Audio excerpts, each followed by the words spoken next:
साम्राज्य न्यूज, सामान्यांचा असामान्य आवाज।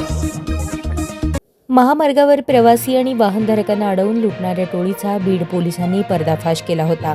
यातील मुद्देमाल वसुलीसाठी जाताना पोलिसांनी फिल्मी स्टाईल कारवाई केली।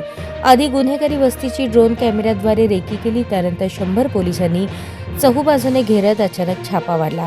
तासभर घराची झडती घेऊन लुटलेले 11 तोळ्यांचे दागिने आणि रोख रक्कम असा 14 लाख रुपयांचा मुद्देमाल जप्त केला। ही कारवाई धाराशिव जिल्ह्यातील खामकरवाडीत सोमवारी दुपारी 4 ते 5 या वेळेत घडली। जिल्ह्यातून जाणाऱ्या सोलापूर-धुळे राष्ट्रीय महामार्गावर मागील काही दिवसांपासून लूटमारीच्या घटना वाढल्या होत्या। 4 गुन्हेही दाखल झाले होते। त्यामुळे प्रवाशांसह वाहनधारकांमध्ये भीतीचे वातावरण होते। याच अनुषंगाने बीड पोलिसांनी LCBचे विशेष पथक तयार करत शोध मोहीम सुरू केली। CCTV आणि खबरांचा आधार घेत 2 दिवसांपूर्वी अनिल काळे या कुख्यात गुन्हेगारासह राहुल काळे आणि विकास काळे हे 2 मुलगे त्यांनी पकडले।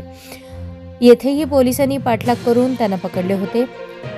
कारची काच उघडत नसल्याने काचा फोडून पोलिसांनी चोरट्यांना बाहेर काढले होते। यात 3 पोलीस कर्मचारी जखमी झाले। त्यांच्याकडून 4 गुन्हे उघड झाले होते।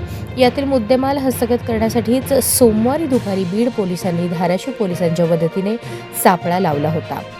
ही कारवाई पोलीस अधीक्षक नवनीत कामत, अपर पोलीस अधीक्षक सचिन पांडकर यांच्या मार्गदर्शनाखाली LCBचे पोलीस निरीक्षक शिवाजी बंटेवाड, गेवराईचे किशोर पवार, सहाय्यक पोलीस निरीक्षक पवार, पोलीस उपनिरीक्षक श्रीराम खटावकर, पोलीस अंमलदार सोमनाथ गायकवाड, मनोज वाघ, अशोक दुबाले, राहुल शिंदे, बाळू सानप, अर्जुन यादव, अंकुश वरपे, विकी सुरवसे, मनोज परजणे, अशफाक सय्यद, नितीन वडमारे यांनी केली आहे।